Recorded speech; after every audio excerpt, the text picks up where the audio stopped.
Big yikes, fellas, getting pulled over and probably defected for a couple of things which I thought they were okay, but apparently not.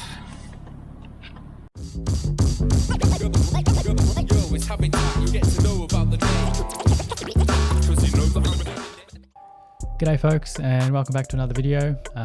Unfortunately, as the title suggests, I did get defected whilst driving my Toyota Sora. I was just out driving with some mates.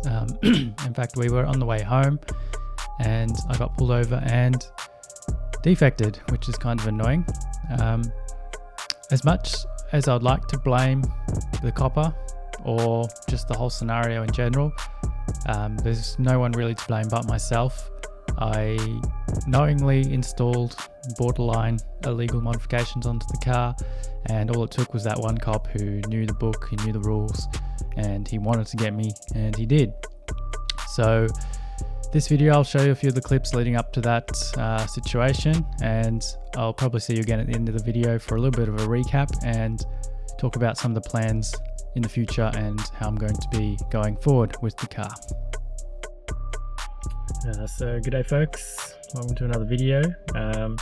Today I'm just driving down to Shahan's house, also known as Shooms. I'll link his channel down in the description below.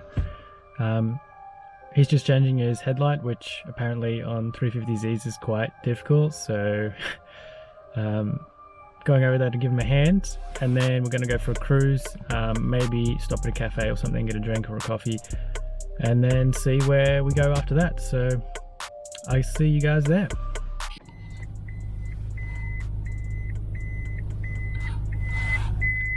Got to be the most annoying old Toyota thing ever.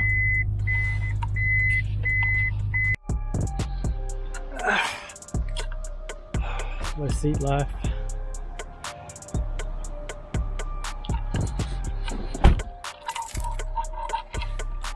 No remote locking life. So we made it here, Shahan's place, or his parents' place. He still lives with his parents, so do I. In fact, most of my friends do. There he is. Loves this little gorilla dance.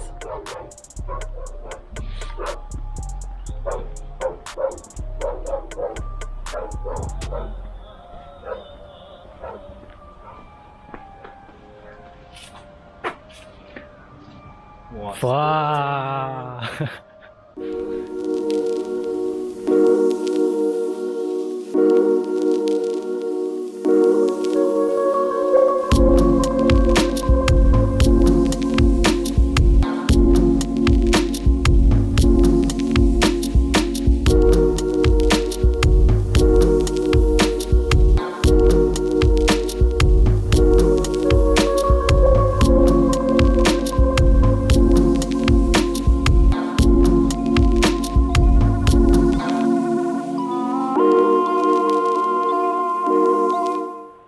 Alright, so we just finished changing the headlight on the Z.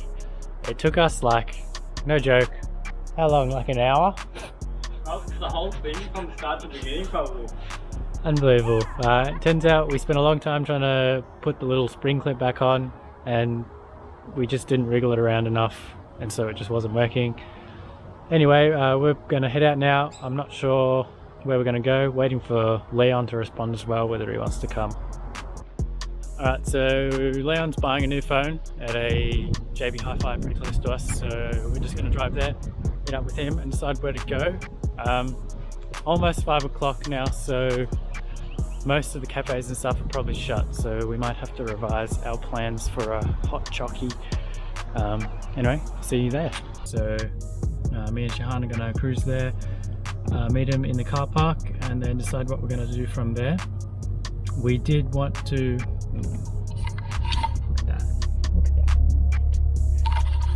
we did want to go to the Yarra Valley Chocolaterie for a hot chocolate or a coffee or something, but pretty sure they'll be closed by the time we get there because it's almost 5 o'clock now. But yeah, we're heading down to JB right now.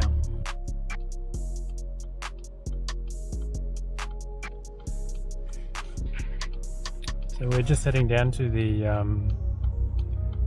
car wash just down at Chenside. Shahan wants to wash his car because it's kind of dirty.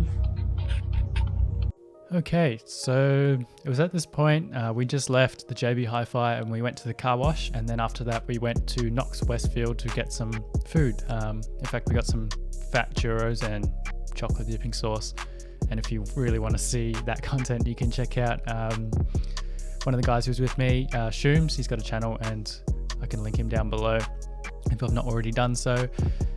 And anyway, we were leaving Knox and Shahan was in front of me and Leon behind me, and then I don't know, Shahan just decides to rip this fat drift out of Westfield, and then it looked cool, it looked really cool.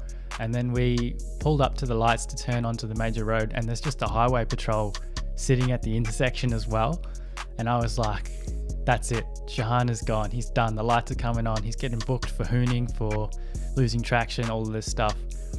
But he didn't.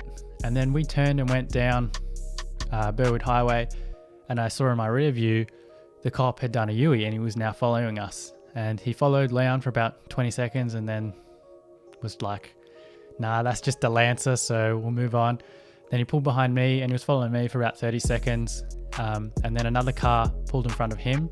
So he pulled out, accelerated and pulled back in front of that car. And that's when he turned his sirens on and pulled me over. And he came up, first thing he did was ask my license, and then the very next thing he's like, pop your bonnet please, we're going to do an inspection.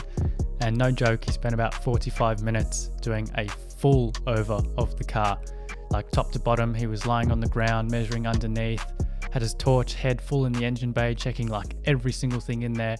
It was pretty weird. I guess I also want to note that I didn't film the cops at all during that process, because it was very clear to me quickly that this is the sort of guy who, if I said I'm going to film him and I started filming him, he was going to hit me with more than what he did, and he could have, to be honest. So if you're wondering why I didn't film that, because, you know, it would make good content for YouTube, etc, etc, I didn't want to be hit with even more fines, even more defect things or anything like that.